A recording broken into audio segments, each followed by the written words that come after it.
سے اگر میسیج دینا چاہیں تو اس کا میسیج یہی بنتا ہے کہ ہمیں سوشل میڈیا کی جو استعمال ہے اس کے استعمال کے حوالے سے نصاب میں اس کو شامل کرنا چاہیے تاکہ ارلی ایج سے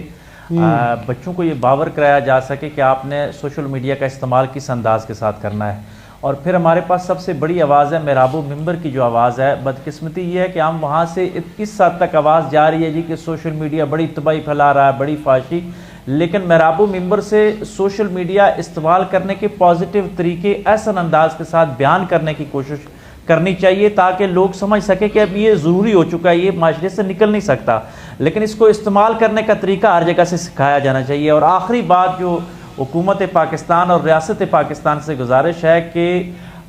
دو قومی نظریے کے اوپر رکھتے ہوئے آپ ایسا مواد لے کے آئیں جو ہمارے قومی تشخص کو اور اسلامی تشخص کو دنیا کے سامنے اجاگر کیا جا سکے۔ خاص کر کے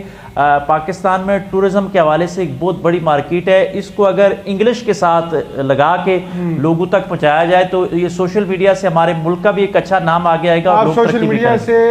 بہتری کی امید اس لیے رکھ رہے ہیں کہ حکومت سرپرستی کرے اور مختلف ایسے معاملات ہوں۔ جی یاسین بھائی، میں ایک آخری بات لگے آتا ہوں، وقت آپ کے پاس بہت کم ہے۔ میں مدینہ شریف گیا تو وہاں ایک ڈھابے پہ بیٹھے ہوئے تھے تو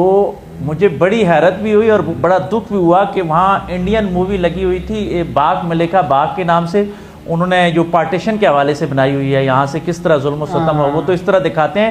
عربی ڈبنگ کے ساتھ وہاں لگی ہوئی تھی۔ تو میں نے کہا کہ مسلمان ہم میں یہ ہمارے قومی بھائی ہیں تو اردو ڈبنگ کے ساتھ ہماری جو قومی موویز ہیں وہاں پہ کیوں نہ جائیں؟ تو یہ